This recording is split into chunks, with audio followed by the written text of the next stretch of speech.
বলো ভাই, এখন বর্তমানে কেমন আছো? বর্তমানে অনেক ভালো আছি। তোমার এই মানসিক সমস্যাতে কি কি সমস্যা ছিল? আমার মানসিক সমস্যা মানে এমন কোনো সমস্যা ছিল না যে বাকি ছিল না, মানে হওয়ার সব ছিল। তুমি যে এই সমস্যার মধ্যে ফাঁসলে, টোটাল যে কিভাবে ফাঁসলে, কি কি হয়েছিল, তুমি যদি টোটাল গল্পটা শোনাও, অনেক মানুষের হেল্প হবে আর কি। তো তুমি যদি তোমার পুরো গল্পটা শোনাও যে কিভাবে কি হলো। হ্যাঁ, আমি মানে 2020 সনের 17 ফেব্রুয়ারিতে একটা কাজ ছিল আমার বিয়ের, ফটোগ্রাফির কাজ ছিল। তারপর আমি গিয়েছি। আমার আমার সাথে আরো ছিল লোক। তো আমরা একসাথে গিয়েছি কাজ করতে। তারপর কাজ শুরু করার পর মানে প্রথম দিন তো ভালোই ছিল। তারপরের দিনে ভালো কাজ করেছিলাম। 3 দিনের দিন যেমন, যখন ঘুম মানে কন্টিনিউ হচ্ছিল না, তখন মানে শরীর আর দিচ্ছিল না কাজ করতে। তারপর যেমন তেমন ভাবে কাজ শেষ করেছি। খাওয়া দাওয়া ঠিক মতো হচ্ছিল না। তারপর কাজ শেষ করে নিজের বাড়িতে আসলাম। বাড়িতে এসে দুপুর দিকে আসলাম। 3 দিন কাজ করার পর দুপুর দিকে এসে খেয়ে দিয়ে মানে হাত স্নান করলাম। স্নান করে খেয়ে দিয়ে ঘুমাতে গিয়েছিলাম একটু। ঘুম হলো না ভালো করে, তার জন্য ঘুমাতে গিয়েছি। তারপর ঘুমিয়েছিলাম। আমার পাশে ছিল আমার বাবা, মানে শুয়েছিল। তো আমার পাশের রুমে মানে মা মা ছিল, মানে আর অন্য অন্য মানুষ ছিল মানে ফ্যামিলির। তো আমার মার মানে ফোনে একটা রিংটোন বেজে উঠলো। তখন আমার কানে মানে বেজে উঠলো রিংটোনটা, যে ফোন আসছে মা। মানে হঠাৎ ফোন আসলো, মায়ের ফোনটা রিসিভ করলো। ফোনটা রিসিভ করলে মানে কে জানি বললো যে আমাদের পাশের বাড়ির একটা মানুষ মারা গেছে। তো আমি মানে ওই কথাটা মানে আমি অনেক পাশের পাশের মানুষ, সবসময় দেখা হতো, কথা বলতাম। তো ওই মানুষটা যদি হঠাৎ মারা যায়, আমি ফট করে চমকে উঠলাম। মানে চমকে ওঠার পরে চমকে ওঠার পরে আমি শুনে মানে কেমন ফিল হচ্ছে আমি নিজেই বুঝছি না। মানে হাত পা কাঁপছে, বুক ধড়ফড় করছে, মাথা মানে ঘুরছে। ফট করে উঠলাম। আমি মানে বুঝছি না কিছু। তার মাকে বলছি যে আমার কেমন জানি লাগছে কথাটা শুনে। মানে আমি বলছি কেমন লাগছে, আমি বলছি না আমারও মানে কিছু হয়ে যাবে নাকি এমন মানুষটার মতো এমন লাগছে। বলছে "এই, তুই ভয় পাচ্ছিস, এমন তো এমনি লাগছে, কিছু হয়নি তোর।" আমি বলছি না, তোমরা যাবে না দেখতে। আমি একা ঘরে থাকলে ভয় লাগবে, আবার কিছু হয়ে যাবে। মানে আমি কেমন জানি করছিলাম, আমি নিজেই বুঝছিলাম না। তারপর মা তবু গেল দেখতে। আমি একা ছিলাম ঘরে। আমি কি করব না করবো, একবার মাথায় জল দিই, একবার হাত পা ধুই, একবার মুখ ধুই, এমন লাগছিল। তারপর মা ওরা আসলো, দেখে দেখে তারপর এসে আমাকে বলছে কি এখনো ভালো লাগেনি তো? আমি বলছি না। বলছে "আহ, এক কাজ কর, একটু ঘুমা, তোর ঘুম হয়নি তার জন্য এমন লাগছে।" আমি বলছি না, ঘুমাতেই পারছি না, আমি এক জায়গায় বসতেই পারছি না, কিভাবে ঘুমাবো? তারপর সে বলছে কি একটু তুই ঘুরে আয় তাহলে ফ্রেন্ডদের সাথে। ফ্রেন্ড আসছিল আমার। গিয়েছি ঘুরতে, তাও মানে হাঁটতে পারছি না। পরে যাবো লাগছে না হাঁটতে। তারপর যাওয়ার পর আমার গিয়ে আবার মানে এসে পড়েছি। মানে বলছি না, আমি ঘুরতে যাবো না এখন। ঘরে এসে পড়েছি। পরে মাকে আবার বলছি যে মা না, আমার না সত্যি ভালো লাগছে না, তোমরা বিশ্বাস করছো না, কিন্তু ভালো লাগছে না। তারপর মা বলছে কি তুই তাহলে এক কাজ কর, যা ফার্মেসিতে গিয়ে কিছু খেয়ে আয়, মানে ওআরএস খেয়ে আয়, তোর শরীর দুর্বল। আমি ফার্মাসিতে গেলাম। গিয়ে বললাম যে ফার্মাসি ইসের ছেলেটাকে যে এমন এমন লাগছে, কি মানে কেন হচ্ছে এমন? বলছে কি কিছু হয়নি তোর, তোর দুর্বল হয়েছে মানে শরীর, তার জন্য মাথা ঘুরছে। ঠিক আছে। ওআরএস দিয়েছে, ওআরএস খেয়েছি। ওআরএস খাওয়ার পর তবু ভালো লাগছে না কিছু। তারপর আমাদের পাশের মানে আমাদের বাড়িতে একটু দূরেই আমার মামা বাড়ি আছে। তো মামা বাড়ি গেলাম। মামা বাড়ি গিয়ে বলছি মামাকে মানে এমন এমন লাগছে, মাথা ঘোরাচ্ছে, ঘাম ছুটছে মানে। তখন ঠান্ডা ছিল, ফেব্রুয়ারি মাস, ঠান্ডা না তো, ঘাম ঘাম লাগছে। তারপর মামা বলছে কি চল তাহলে ফার্মাসিতে আবার আমার সাথে। গিয়েছি, মামা বলছে মানে ফার্মাসিতে এমন এমন কথা, এমন এমন ওর তারপর ফার্মাসির মানুষগুলো বলছে যে প্রেশারটা একটু চেক করে দেখি। তো প্রেশারটা চেক করেছে, 140/80 এসেছে, মানে 20 বেশি এসেছে মানে। বলছে ওর প্রেশার বেড়ে যাচ্ছে, তার জন্য এমন লাগছে। আমাকে মানে আরো ভয় খাইয়ে দিয়েছে। তো আমার তো আরো ভয় লাগছে। আমার কোনোদিন এসব হয়নি আমার। তারপর আমি ঘরে এসে পড়েছি। ঘরে এসে এম, একবার কেউ দেয় লেবু জল, কেউ মানে কিবা কিবি দিচ্ছে আর মানে আরো প্যানিক হচ্ছি আমি, আমার আবার কিছু হয়ে যাবে। তারপর আমাদের ঘরের সামনে একটা ডক্টর ছিল, অনেক ভালো ডক্টর, নাম করা ডক্টর ছিল। তো ওই ডক্টরটাকে মানে বাবা বলছে যে এমন এমন কথা, যে ফার্মাসিতে গিয়েছিল, এমন বলেছে ফার্মাসির লোক, দেখে দাও তো একবার এসে।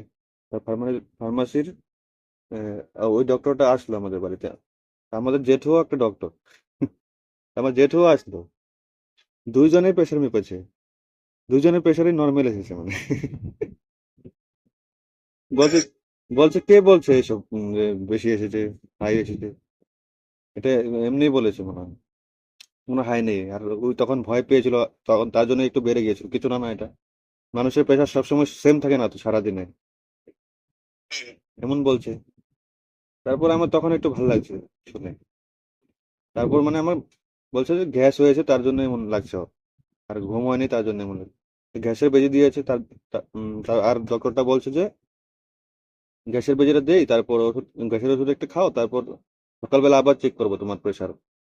তুমি ভয় পাচ্ছ তার এটার জন্য, তো আমি আবার চেক করবো সকালে। বলছে হ্যাঁ ঠিক আছে। বেজি দেওয়ার পরে আমি ঘুমিয়ে পড়েছি, গ্যাসের বেজি দিয়েছে আর ওষুধ দেওয়ার পরে আমি ঘুমিয়ে পড়েছি, খেয়ে দিয়ে ঘুমিয়ে পড়েছি। তারপর সকালবেলা উঠলাম, উঠে খাওয়া দাওয়া করার পর ডক্টরটা আসলো, এসে আবার চেক করলো। বলছে দেখ, নিজে দেখ। মানে ডিজিটাল তো, তো দেখ 110/70 আছে। বলছে হ্যাঁ ঠিকই তো আছে। তারপর হ্যাঁ, ওই দিনটা পার হয়ে গেল। তারপরের দিন আবার কাজ ছিল আমার, আমি কাজে গিয়েছি। কাজে প্রথম তো কাজ করছি তখন ঠিকই আছে, তখন মানে ছেলের সাথে মানে বরযাত্রী যাব, তখন গাড়িতে যখন বসলাম অনেক হুলস্থুল হচ্ছে, হাল্লা চিল্লা হচ্ছে না, ফুর্তি করে না সবাই, ফুর্তি করছে। তো ওইটা দেখে আমার ইরিটেশন হচ্ছে, মানে কেমন জানি লাগছে সাউন্ড গুলো শুনে। আমি আমার যেটা স্টাফ ছিল ওকে বলছি যে আমার না কেমন লাগছে, তুই তুই আজকে কাজ করবি, আমি কাজ করবো না। বলছে কেন, আমি তো এত পারি না কাজ, তুই করবি ভালো করে। আমি বলছি না, তুই করবি কাজ, আমি করবো না, আমি আজকে রেস্ট করবো। আমি পারছি না কিছু করতে। তারপরে গেলাম ওখানে গিয়ে, আমার কাজ ছিল তো আমি করতে পারবো না তো, ওই তো পারবে না ভালো করে, তার জন্য আমি মানে না পেরেও করছি কাজ। আমার হাত পা কাঁপছে কিন্তু, বুক ধড়ফড় করছে এগুলো শুনে, তাও আমি কাজ করছি। আর আমি ওকে বলছি কি, উম, আমার যদি কিছু হয়ে যায় তুই আমাকে বাড়ি মানে ভালো করে নিয়ে যাস। মন বলছে, বলছে কি হবে তোর, মন বলছে। তারপর এমন ভয়ে ভয়ে মানে কাজ শেষ করে দিয়েছি আমি। তারপরের দিন আবার সকালে ঘরে আসলাম, কাজ শেষ করে। ঘরে আসার পর মাকে বলছি এমন এমন কথা, আমার না সত্যি এমন হয়, কি জানি হয়েছে আমার। তো মা বলছে ঠিক আছে, ঠিক আছে, ডক্টরের কাছে চলতে হবে।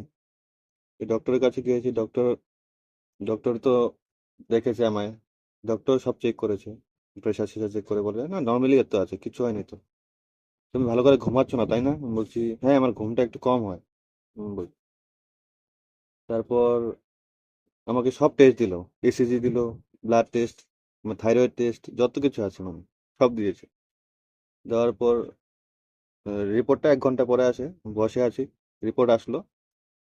রিপোর্ট আসার পরে আমি রিপোর্ট নিজে চেক করতে পারি, নিজে চেক করলাম, দেখি না নর্মাল আছে। আবার ডক্টরের কাছে নিয়ে গেছি, ডক্টর বলে সব নর্মাল আছে, তোমার কোনো প্রবলেম নেই। তুমি একটা কাজ করো, আমি একটা ওষুধ লিখে দিচ্ছি, তুমি সেটা রাতে খেয়ে ঘুমিয়ে পড়ো। আমি জানি না সেটা যে ঘুমের ওষুধ। তো ওষুধ দিয়েছে, 1 সপ্তাহ মতো খেয়েছি, আমি ঘুমিয়েছি, আমি বুঝিনি এটা কি। তারপর যখন ওষুধ শেষ, তারপর তো আমার আরো বেশি এমন হচ্ছে। তারপর আবার ডক্টরের কাছে গিয়েছি, ডক্টর বললো কি তোমার ওষুধটা শেষ হয়ে গেছে তো, আমি আরেকটা ওষুধ দিই। আবার দিয়ে অন্য অন্য একটা ওষুধ দিল ঘুমের, মানে পাওয়ারটা বাড়িয়ে দিল। তারপর এমন করে 1 মাস মতো খেলাম ওষুধটা। তারপর আমি তো সার্চ করলাম নেটে যে এটা তো ঘুমের ওষুধ। আমি নিজেই সার্চ করা বন্ধ করে দিয়েছি, মানে খাওয়া বন্ধ করে দিয়েছি ওষুধটা। তখন থেকে আমার সমস্যাটা বেড়ে গেল। তো তখন তো লকডাউন পড়ে গিয়েছে। হ্যাঁ, লকডাউন পড়ে গেছে, ঘরে একা একা তো আরো আরো আমি বোর খাচ্ছি মানে। ঘরে ঘরে বসে থাকলে তো এমনিও অনেক টেনশন আছে মাথায়। তো ঘরে বসে বসে আরো টেনশন হচ্ছে। তারপর আহ, হ্যাঁ, একবার লকডাউনের মধ্যেই সকালবেলা আমি মানে ঘুমের থেকে উঠেছি, ঘুমের থেকে ওঠার পর আমার শরীর মানে খারাপ লাগছে, মানে ঘুমটা ভালো করে হয়নি, মাথা ঘুরছে এমন লাগছে নাকি। তারপর মাকে বললাম এমন এমন কথা, মা বললো যা তাহলে ফার্মাসিতে গিয়ে আয়, দেখি আয় কি বল। গেলাম ফার্মেসিতে, প্রেশার চেক করলো, প্রেশারটা চেক করলো, করার পরে 150/90 আসতো। আর ফার্মাসি ওরাটা আমাকে ভয় খাইয়ে দেয় খালি, মানে বলে তোর অনেক আছে যে, তোর কিছু হয়ে যাবে কিন্তু তুই দেখ মানে ভালো করে থাকে এমন করে বলতে থাকে, মানে মানে ভয় খাওয়াই ওই আমাকে। তারপর আমি ঘরে এসে তো বলছি না আমার তো কিছু হয়ে যাবে, এটাই আমার লাস্ট মানে। তারপর এমন করতে করতে আবার একটা ডক্টর দেখালাম, ডক্টর দেখানোর পর মানে ওই ডক্টরটাকে বিশ্বাস হলো না, অন্য একটা ডক্টর দেখালাম, ডক্টর দেখানোর পর ওই ডক্টরটা আবার সব টেস্ট দিয়েছে। তারপর সব টেস্ট করেছি, টেস্ট করার পর ওই ডক্টরের কাছে সব রিপোর্ট নর্মালি আসলো। নর্মাল আসার পর বললো তোমার তো আগেও টেস্ট করেছিলে না, আমি বলছি হ্যাঁ। বলছে তোমার তো নর্মালি আছে সব, তুমি আবার টেস্ট কেন করালে, আমি বলছি আপনি দিয়েছেন টেস্ট তার জন্য করিয়েছি। তারপর টেস্ট করার পর বলছে না তোমার কিছু হয়নি এমন, তুমি একটু মানে ভাবছো বেশি, আমাকে বলছে তুমি এগুলো নিয়ে ভাবছো একটু বেশি, এমন কিছু হয়েছিল নাকি তোমার সাথে, মানে আমি বলছি হ্যাঁ মানে এমন এমন কথা, ভয় খেয়েছিলাম আমি একটু, একটা মানুষ মারা যাওয়ার। বলছে হ্যাঁ বুঝেছি তোমার কি হয়েছে। একটা ওষুধ আবার লিখে দিল। সেই ওষুধটা আমি খেলাম না, আমি দেখলাম সার্চ করে, যেটা বিটা ব্লকার, মানে হার্টবিটটা কমায় এটাতে। তো বিটা ব্লকার, আমি বলছি না এটা তো কেন খাবো, আমার তো কোনো হার্টের প্রবলেম নেই। নিজে ডাক্তার। তারপর ডক্টরকে আবার আমি ফোন করে বললাম যে আপনি, আমার হার্টের প্রবলেম নেই, হার্টের কেন ওষুধ দিয়েছেন। ডক্টর বললো তোমাকে কে বলেছে এটা হার্টের ওষুধ। আমি বলছি না আমি নেটে দেখেছি। তো তুমি এসব কথা দেখে তো তোমার বাড়ছে না প্রবলেম, আমাকে বলছে। আমি বলছি আমি খাবো না এসব। তো এটা তোমার কথা, তুমি খাবে না খাবে, আমি দিয়েছি। আমি বলছি, ঠিক আছে, খাইনি আমি ওষুধ আর। এমন করতে করতে লকডাউনের সময় মানে সবাই বাড়ি ছিল তো, আমাকে মানে বিজি করিয়ে দিয়েছিল সবাই। কেউ গেম খেলে আমার সাথে, কেউ লুডো খেলে, কেউ মানে মার্বল খেলে। এমন করতে করতে আমি বিজি হয়ে গেছিলাম, আমি ওগুলো ভুলে গিয়েছিলাম। আস্তে আস্তে আস্তে আস্তে আমি ঠিক হয়ে গেছিলাম। লকডাউন খোলার পর আমি নিজের কাজ আমার নিজে স্টার্ট করে দিয়েছি, ভয় লাগতো প্রথম প্রথম একটু, স্টার্ট করে দিয়েছি। তারপর 1 বছর 2 বছর আমি ভালো করে কাজ করেছি, মানে 2000 পর্যন্ত ভালো করে কাজ করেছি, কোনো ভয় নেই। রাতে 11টা 12টার সময় ঘরে আসতাম কাজ করে, কোনো প্রবলেম নেই। তারপর 2023-এর মানে দুর্গাপূজার পরে আমি, হ্যাঁ দুর্গাপূজার পর লক্ষ্মী পূজার দিন আমি একটা কাজে যাই। কাজে যাওয়ার পর কাজ করতে থাকি, মানে আমার আমার মানে চেস্ট পেন হচ্ছে, গ্যাসের জন্য চেস্ট পেন হচ্ছে। আমি ভাবছি মানে কেমন, মানে বুক ব্যথা করলে যেমন লাগে না, অশান্তি অশান্তি লাগছে মানে আমার। আমি ফ্রেন্ডটাকে বলছি যে উম, আমার না বুক ব্যথা করছে, আমি একটু বসে থাকি। বলছে হ্যাঁ বসে থাকছি কিছু না, আমি কাজ করছি। কাজ কর, তারপর বসে আছি, হঠাৎ না আমার বুক অনেক জোরে জোরে হার্টবিট মারছিল, আর মাথা মুথা ঘুরছিল। আমি তো এখানে বসে থাকতে পারছি না, আমি মানে দৌড়ে বাইরে এসে পড়লাম, বিয়ে বিয়ে বাড়ির বাইরে এসে পড়লাম।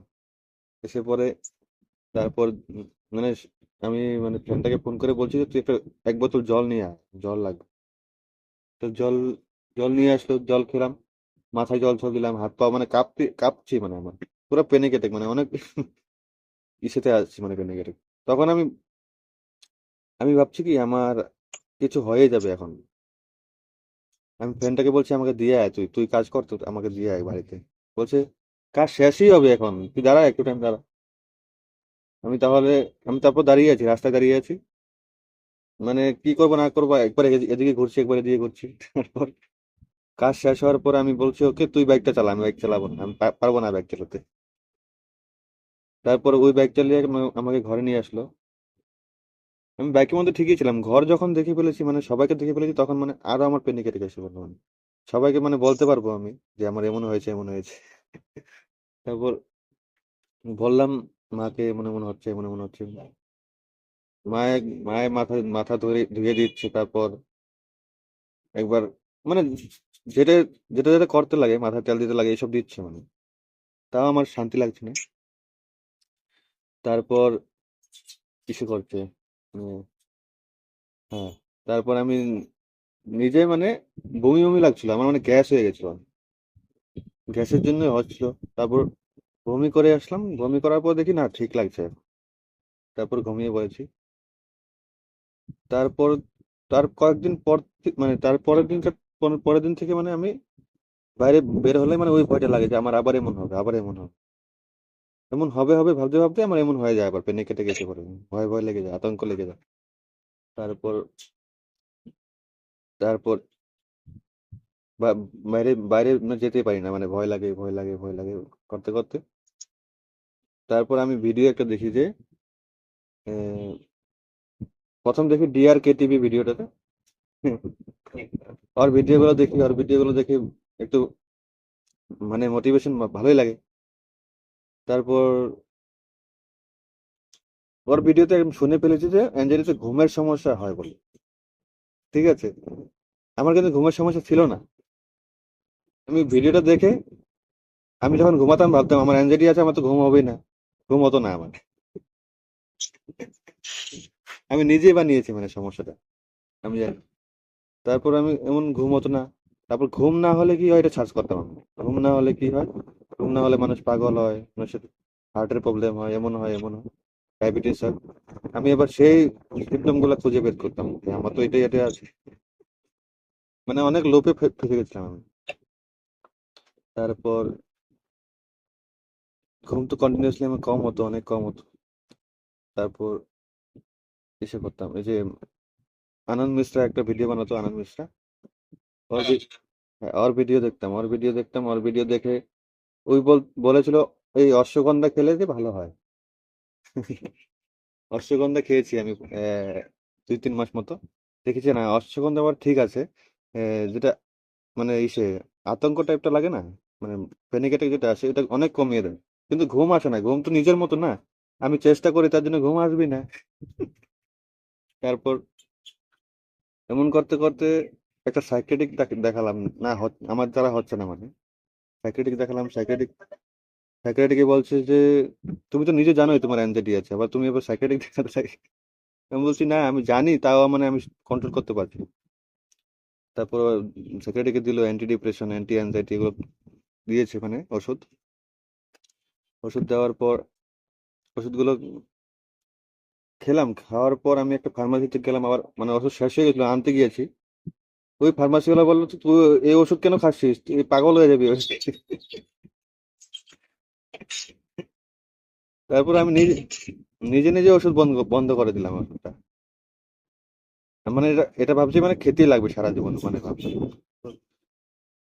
বন্ধ করার পর উম 2-3 দিন তো ভালোই গেল বন্ধ করার পর, তারপর আবার এমন প্যানিক অ্যাটাক আসছিল। তারপর আবার আমাদের বাড়ির থেকে একটু দূরে আছে হসপিটাল একটা, মানে ওইটা কিন্তু ভালো ডক্টর আছে, মেডিসিন ডক্টর, ওইটাকে দেখালাম। ওইটাকে দেখিয়ে ওই ডক্টরটা আমাকে দেখে হাসছে, মানে তুমি এত কিছু করে ফেলেছো তাও তুমি মানে ডক্টরের পিছিয়ে ঘুরছো, আমাকে বলছে।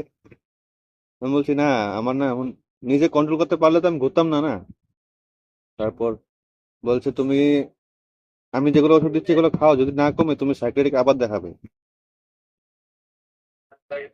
তারপর আমি মানে বুঝে গিয়েছি না আমার তো এটা কোনো সমস্যা আমার মানে শরীরে নেই, আমার মনে আছে, মাইন্ডে আছে, তো আমি নিজে ঠিক করতে লাগবে ওটা। তারপর নিজে ঠিক করার অনেক ট্রাই করলাম, কোনো ঠিক হলো না। তারপর তোমার ভিডিও পেয়েছি আমার, মানে যখন ঘুম হতো না তোমার ভিডিও দেখতাম আমি, তখন কিন্তু আমি রাতে ঘুম একটু হলেও হতো, মানে 2 ঘন্টা 3 ঘন্টা হলেও হতো ঘুম ভিডিও দেখার পর। মানে আমি অনেক ঘুমতে চেষ্টা করতাম, মানে একবার মুখে বালিশ দিয়ে রাখতাম, মানে যেন কাউকে না দেখি, আওয়াজ না আসে, কান বন্ধ করে রাখতাম, ঘুমানো ট্রাই করতাম, অনেক ট্রাই করতাম। তারপর দেখতাম তুমি তুমি তো বলছিলে না ঘুম আসলে আসবে না আসলে নেই, তুমি কিছু ট্রাই করবে না। আমি এমনি শুয়ে থাকতাম, দেখতাম আপনি ঘুম এসে পড়ে, একটু হলে ঘুমাই মানে। তারপর তোমাকে ইসে করলাম, কন্টেক্ট করার পর তুমি যেগুলো গাইড দিলে এগুলো তো করলামই, ভালো মতো করলাম। তারপর তোমার গাইড গাইড মানে গাইড পেয়ে এখন পর্যন্ত তো আমি এখন নিজের বিজনেস করি। 20 কিলোমিটার 30 কিলোমিটার পর্যন্ত আমি বাইক চালিয়ে নিজে মানে মাল হোলসেল করি। একা একা যাই, সকালে যাই, দুপুর দুপুর 3টা 4টার সময় আসি। আমি বাইরে থাকি মানে বেশিরভাগ। তারপর ফ্রেন্ডদের সাথে ঘুরতেও যাই, পার্টিও করতে যাই কোনো সময়। তুমি যে এই সমস্যা চলাকালীন কি কি মানে কি শিখলে, মানে কি কি জানলে? জানলাম যে এটা এটা কিছুই না, এটা আমাদের মনের একটা ভুল, আর মানে মনের ভাবনা যে আমার এখানে গেলে এটা হবে, এখানে গেলে এটা হবে। এটা আমাদের কল্পনা মানে শুধু। তোমার আমার আমার শারীরিক সমস্যা কি কি হতো? শারীরিক সমস্যা মানে হতো, আমার হাত পা বেশি কাঁপতো। তারপর যেটা চোখে ঝাপসা দেখতাম, বুক ধড়ফড় করতো। তারপর এক জায়গায় ভালো করে বসে থাকতে পারতাম না। কেউ মানে আওয়াজ যদি জোরে করে শুনতাম, মানে ভয় লাগতো। কোনো জায়গায় জোরে জোরে সাউন্ড বাজলে বক্সের, ওইটার ভয় লাগতো, বুক ধড়ফড় করতো। তারপর কোনো সময় বুকে ব্যথা করতো, কোনো সময় সারা শরীরে ব্যথা করতো। মাথা ব্যথা তো আমার সারা সময় থাকতো, সব সময় থাকে মাথা ব্যথা। বলতে গেলে গন্তি করলে হয়তো সব বলতে পারবে না, ভুলে যাই। আমিও যখন আমি একবার ভাবলাম যে আমার শারীরিক সমস্যা কি কি হতো সেগুলো নিয়ে একবার ভিডিও বানাবো, যখন বলতে শুরু করেছি দেখি ভুলে যাচ্ছি। হ্যাঁ, অনেক আছে, অনেক আছে। সেটাই। যে এখন এখন লাইফটা কেমন? এখন তো আগের থেকে অনেক সুন্দর, অনেক সুন্দর। কারণ আমি আগে নিজে ডিসিপ্লিন মতো চলতামও না, এখন অনেক ডিসিপ্লিন মতো চলি, টাইম টেবিল মেনটেন করতে পারি। এগুলো থেকে মানে একটু তোমার মনে হয় না যে ধরো এই সমস্যা হবার পরে মানুষের যে জীবনের মূল্য বা সব কিছুর মূল্য একটা আলাদা রকম হয়ে যায় না? হ্যাঁ, এটা ওয়ার্নিং একটা দেয়, মানে মানুষকে ঠিক হওয়ার জন্য একটা ওয়ার্নিং দেয়। এই যে ধরো আমরা আগে কি করতাম, আমি আমারটা একটু বলি। এই যে দোকানে আছি না, এত কাজের চাপ রয়েছে, সকালে আমি কোনো কিছুই খেতাম না, একদম ধরো সকালবেলা উঠলাম, চা বিস্কুট খেলাম, 2টা বা 3টার সময় গিয়ে খাবার খেতাম। এখন আমার কাজ চলে যাক, আগে খাবার বাড়িতে অর্ডার মানে বলি যে আগে খাবো তারপরে কাজ করব। এই যে আগে, এই যে ধরো সাপোজ আগে কি করতাম, আগে 4টার সময় দোকান খুলে দিতাম, মানে 1-2 ঘন্টা দুপুরবেলা রেস্ট নিয়ে আবার 4টার সময় দোকান খুলে দিতাম, তারপরে একদম রাত 12টা 1টা পর্যন্ত কাজ চলতো। কিন্তু এখন কি করি, ঘুম থেকে উঠি 4টার সময় উঠে গাড়ি নিয়ে ঘুরতে যায়, চা খেতে যায় বাইরে, চাটা খেয়ে দিয়ে এসে আমাদের এখানে ক্রিকেট খেলা হয়, এখানে ক্রিকেট খেলি। তারপরে প্রায় 6টার সময় দোকান খুলি, 6টা থেকে খুব জোর 9টা, 3 ঘন্টা কাজ করবো, 3 ঘন্টা কাজ করে আবার গাড়ি নিয়ে বেরিয়ে গেলাম। নিজেকেও সময় দিই, কাজকেও সময় দিই, সব। কারণ আগে এগুলো আমি কিছুই মানতাম না। এবার দেখো, সবসময় মানুষ যদি কাজ করে, সবসময় চাপের মধ্যে থাকে না, মাথা এমনিতে তার ভার হয়ে যাবে, মাথাতে এমনিতে প্রবলেম করবে। তার থেকে সব দিকে মেনটেন করি, নিজেও ভালো থাকবো, কাজেও ভালো থাকবে, সব ভালো থাকবে। হ্যাঁ, নিজেকে একটু টাইম দেওয়া উচিত। মনে হয় না যে আরেকটা কথা, এটা জিনিস মনে হয় না, আগে তুমি যেসব জিনিসগুলোতে ছোট ছোট জিনিসগুলোতে ভয় পেতে, এখন তেমনটা মনে হয় মানসিক সমস্যার আগে বা যারা স্বাভাবিক মানুষ রয়েছে তারা ছোটখাটো বিষয় নিয়ে ভয় পায়, আর তাদের থেকে আমাদের মাইন্ড স্ট্রংটা বেশি হয়ে যায় না মনে হচ্ছে? এগুলো তো মানে ছোট মোটো কোনো সিমটম আসলে কোনো ভয়ই লাগবে না এখন। সেটাই। এই যে আমার কয়দিন বলতে এই তো সব পরশু দিন না কবে রিপোর্টটা আমি পেলাম, টাইফয়েড জ্বর হয়েছে। বিশ্বাস করবে না, আমার মাথায় শুধু এটাই আসছে, টাইফয়েড তো জ্বর হয়েছে, এত বড় মানসিক সমস্যার কিছু মনে করো, টাইফয়েড জ্বর আমার কি করবে? এই টাইফয়েড জ্বর নিয়ে আমি একদিনও দোকান বন্ধ করিনি, একদিনও কাজ বন্ধ করিনি, আমি কোনো কিছু বন্ধ করিনি। লাস্ট একটা ভিডিও আপলোড দিলাম, মানে কয়েকদিন আগে একটা লাস্ট আপলোড দিলাম, একজন শুধু কমেন্ট করছে দাদা মন খারাপ, কেমনই একটা লাগছে তাই বলছে, কিন্তু এদিকে আমার টাইফয়েড জ্বর রয়েছে, ওই অবস্থা নিয়েও আমি কাজ করে যাচ্ছি। ওইটাই, মানে অনেক পজিটিভিটি এসে পড়ে মাইন্ডে। যারা যারা এই সমস্যার মধ্যে ফেসে রয়েছে তাদেরকে কি বলতে চাও? এটা মানে কি, কোনো প্রবলেম ভাবে মানুষে এটাকে, তবেই প্রবলেম হবে। না হলে তো, যদি না ভাবে যদি একটু মানে যেগুলো জায়গায় ভয় লাগে যেতে, এক্সপোজ করে মানে যাওয়ার ট্রাই করে, তাহলে এটা থেকে বের হতে পারবে। যদি ঘরে বসে থাকে কখনো পারবে না তুমি, এটা তো তোমার ঠিক করতে হবে। এগুলো কি বলো তো, অবশ্যই তোমার সমস্যাগুলো তোমাকে নিজে ডিল করতে হবে। এবার কিভাবে ডিল করবে, এবার যে কোনো একটা সাইকোলজিক্যাল কাউন্সিলর বা মানসিক ডাক্তার, যে কোনো একটা ডাক্তার একটা হেল্প একজন নিলে তাহলে মনে একটা সাহস থাকে আর কি। ওইটা ঠিক, কাউন্সিলর একটু দরকার, অনেক দরকার। নিজে নিজে কোনোদিন নিজে কখনো পারবে না। নিজে এক একজনের ভিডিও দেখবে, এটা করবে ঠিক হচ্ছে না, আবার আরেকজনের ভিডিও দেখবে, ঠিক এটা করবে ঠিক হবে না। এটা সারা বছর এটাই চলবে। কিন্তু একজনের গাইড নিয়ে ভালো করে চলতে পারলে ওটা ঠিক হয়ে যাবে। আমি সবাইকে আর একটা কথা জিজ্ঞেস করি, আমার প্রতি কোনো অভিযোগ আছে নাকি? তোমার তোমার প্রতি কেন অভিযোগ? না থাকতেই পারে যে না ফোন দিলে হয়তো ফোন ধরি না, বা হয়তো রেগে যায়, বিরক্ত হয়ে যায়, এরকমটা। সবারই পার্সোনাল লাইফে একটু কাজ থাকে না, তো তুমি তো অনেকেই বেশি সাহায্য করো তো, যেগুলো আমি আমি আরেকজনের থেকে কাউন্সিলিং নেওয়ার ট্রাই করেছিলাম। ওর কথা বলবোই না এখন। তো তো ওই টাকা নিয়েও কোনো মানে রেসপন্স করেনি। তুমি তো অনেক কম টাকাতে অনেকেই মানে আমার তো মানে আজকে 6-7 মাস হয়ে যাবে, আমি যখনই মেসেজ করি তখনই রিপ্লাই পাই। একটু দেরি হলে তো কোনো কাজ থাকে না মানুষের, তো ওটা সবসময় বলতে তো ধরো হবে। আমার পার্সোনাল লাইফ আছে। ওটাতে কোনো অভিযোগ নেই। আমি চেষ্টা করি যেটা কথা দিই মানুষকে, যে আমি এটুকু টাকা নিয়ে মানুষকে গাইড করবো এতদিন পর্যন্ত, আমি কথা রাখি, চেষ্টা করি। হ্যাঁ হ্যাঁ, সেটা সেটা বুঝলাম, আমি এতদিনে বুঝলাম। তার জন্য এতগুলো মানুষ তোমার মানে তোমার জন্য ঠিক হয়ে গেছে। কারণ হচ্ছে যে আমি, আমার মেন উদ্দেশ্য তো টাকা না। টাকা হলে তো আমি বড় একটা অ্যামাউন্ট রাখতে পারতাম। তোমাকে যে সাপোজ ধরে নাও যে 7 মাস ধরে গাইড করছি, 7 মাসে তো এইটুকু টাকাতে তো কিছু না, কম করে তো ম্যাক্সিমাম 7 মাসে যদি 3 করেও ধর 20,000 টাকা কম করে তো, তাহলে সেটা কত আমি চাই যে মানুষ সুস্থ হোক আর কি। এবার এবার তুমি একটা জিনিস ভেবে দেখো, আমার তো তোমরা তো ভালো করে জানো যে আমার একটা দোকান, এই যে সাপোজ এখন এই ভিডিওটা শুট করছি না, ম্যাক্সিমাম ধরো টোটালি ধরো আমার কাজ এখন টোটালি বন্ধ। এবার একটা মানুষ যখন কল করবে, কাউন্সিলিং করবো, টোটালি কাজ বন্ধ। এবার ম্যাচিং চলাকালীন তো আমি কাজ করতে পারবো না। এবার এই যে আমি কাজগুলো মানে বন্ধ করে কাজগুলো তো ধরো এখন সাপোজ ধরে নাও যে আমি এই যে তোমার সাথে গল্প করছি, একটা যদি কাস্টমার আসে, শাটার বন্ধ করা রয়েছে, কাস্টমার ঘুরে চলে যাবে। এইভাবে করতে করতে আমি এখন দোকানটা এমন পর্যায়ে নিয়ে এসেছি যেখানে আমার দোকানটা মানে 100%-এ চলতো, সেটা হয়তো এখন 40%-এ চলে। তো চলো, ভিডিও অনেক লম্বা হয়ে যাচ্ছে। ঠিক আছে, নিজের খেয়াল রেখো, সুস্থ থেকো। তারপরেও যদি কোনো সমস্যা হয় তা আমাকে জানো। তো চলো, বাই। বাই।